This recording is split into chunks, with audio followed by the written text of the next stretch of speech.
It was preposterous to think I'd ever live in a city. All that concrete and glass piled on top of one another, the loud noises, the starless sky. I bet the frogs I put carefully in buckets to bring home as a kid would never have guessed that I would ever leave the countryside either. I padded down the forest path, my feet light and quick. I had read somewhere, or maybe I heard it from a childhood friend, that Native Americans who had lived and hunted in Pennsylvania were so silent that when they ran in the woods, they could barely be detected by animal or enemy. I marveled at that idea and aspired to be as silent. It was easier to travel quietly in the morning, after a heavy dew or just after a rain. The sounds of the forest floor were dampened then, and that's often when birdsong would be at its highest. I whooshed past the hemlocks, inhaling their lemony pine scent. Wet ferns tickled my shins with their feather touch.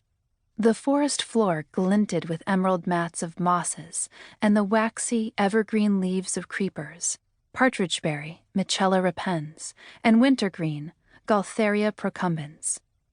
Once in a while, something would catch my eye that required a closer inspection. A flower I hadn't noticed before, a dew-laden insect creeping along the underside of a leaf, or a bright orange jelly fungus oozing from the wound of a fallen tree branch. I'd collect it if I wanted to continue studying it. Then I would clamber over the stone wall that bridled the forest from our freshly mowed lawn. I would often press plants between books, arrange them in indoor mini habitats akin to dioramas, and commandeer parts of the refrigerator for my science experiments.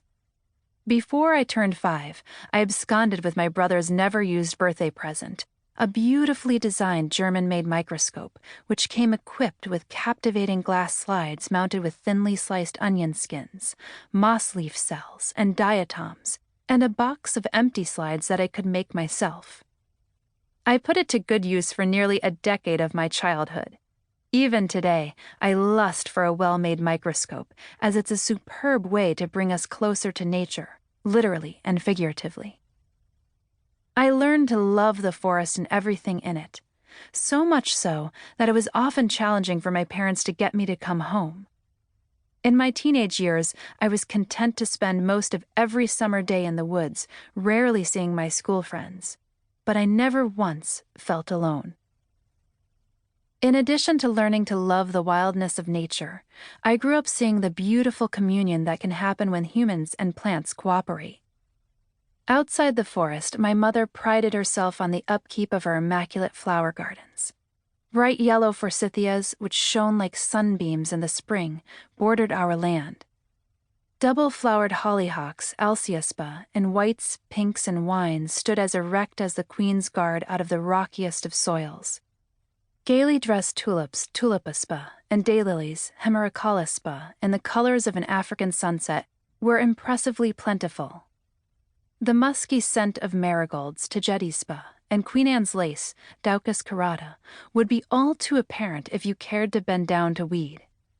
And the smell of hyacinths, lilacs, and pillow-soft peonies, hyacinthuspa, syringaspa, and peoniaspa, the size of pink cabbages, filled the air and coated the back of your throat with the most intoxicating perfumes. The vegetable garden and orchard tended by both my mother and father were equally impressive. At just a half an acre, the land had enough delights to please the senses, like the pucker-your-face tartness of rhubarb stalks, Rum rhubarbum, and shiny red currants, Ribes rubrum, which my mother would make pies and crepes with respectively. Or how could I forget my favorite foraged flavor, the gooseberry, Ribes hortellum, whose russet-colored flesh and pectinous bite were like eating a sweet but tart grape.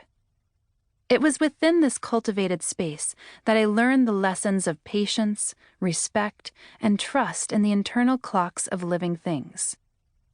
Plants thrive when provided with the conditions to reach their potential in their own time.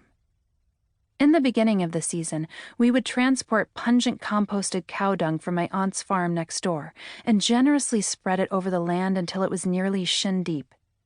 The strawberries, squash, cucumbers, asparagus, lettuce, melons, peas, beans, and tomatoes loved it, and we always had far more fruits and vegetables during the growing season than our family of 4 could eat. There was always the fun of waiting for the next seasonal crop to burst forth, or wondering if the raspberries would be as plentiful this season as the last. Anticipating their bounty seemed to heighten my curiosity in the plants we were growing.